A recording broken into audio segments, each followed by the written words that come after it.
We have a tremendous heterogeneity and diversity among our students.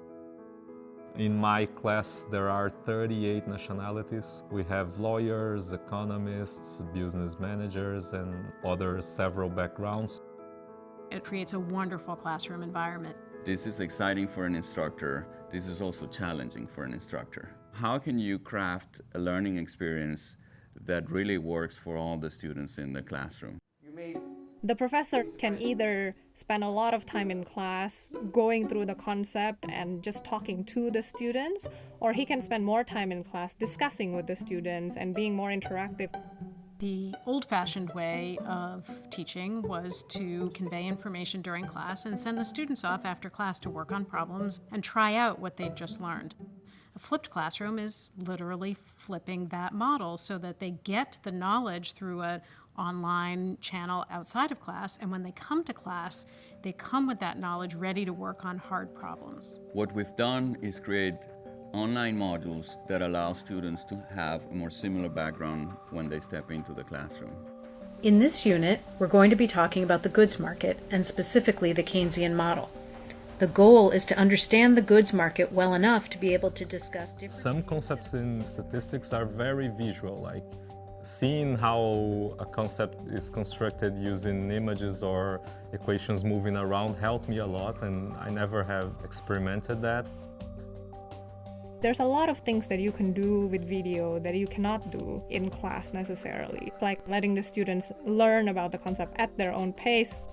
The students who were very quick with the material didn't have to sit through a long class period on it, yet the students who needed to go through it a few times appreciated that they didn't have to raise their hand 4 times during class and ask me to repeat it.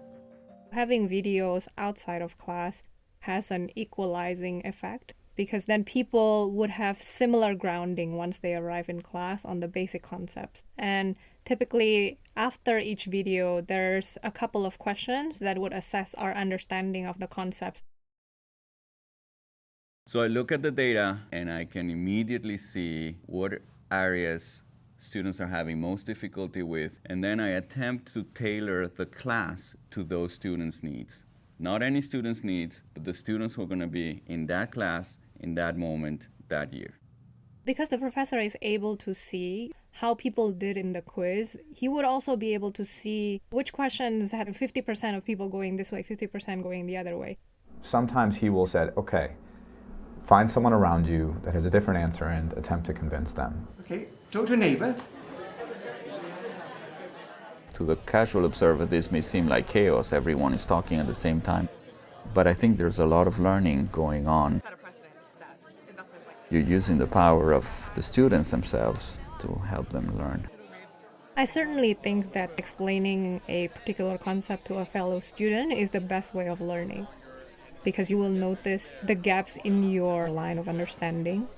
I am able to self-correct my understanding, to deepen my understanding so much more in the moment when it really matters than late at night when I'm trying to remember a lecture 6 hours prior to that I thought I had at the moment, and when I come home, I didn't get that at all.